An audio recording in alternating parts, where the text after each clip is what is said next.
ஒரு ஜாதகத்த நம்ம இப்ப பார்க்குறோம் அப்படின்னா, அந்த ஜாதகத்துல என்னென்ன மாரியான பலன்கள் இருக்கு? அவங்க ஜாதகருக்கு என்ன மாதிரி பலன்கள், பிராப்தங்கள் இருக்கு அப்படிங்கிறத நம்ம பார்த்து சொல்ல முடியும். அதுக்கு பொதுவா என்ன பார்ப்பாங்க அப்படின்னா, லக்னத்த பார்ப்பாங்க. விதின்னு சொல்லக்கூடியவர். சரிங்களா? விதிநாதன் அவர்தான்.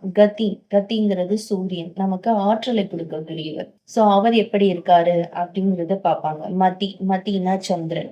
ஸோ சந்திரன் எப்படி இருக்கு ஒரு ஜாதகத்துல அப்படின்னு பார்ப்பாங்க. ஸோ இந்த விதி, கதி, மதி இந்த 3மே எப்படி இருக்குங்கிறத பார்த்து தான், அந்த ஜாதகருக்கு எந்த மாதிரியான பிராப்த பலன்கள் அவங்களுக்கு கிடைக்கும் அப்படின்னு சொல்ல முடியும். அதுல ஒருவேளை விதி வந்து சரியான பொசிஷன்ல இல்ல, கத்தி சரியான பொசிஷன்ல இல்லன்னா, மதி இருக்கும்போது தன்னுடைய சுய சிந்தனையால ஜாதகர் வந்து நல்ல நிலைக்கு வருவார். விதி வந்து என்னதான் குளறுபடியாக இருந்தாலும், அப்போ நம்ம என்ன செய்யணும் அப்படின்னா, அதுக்கு ஏத்த மாதிரியான விஷயங்கள ஜோதிடர்கள் கிட்ட ஆய்வுகள் கேட்டு நம்ம செய்யணும்.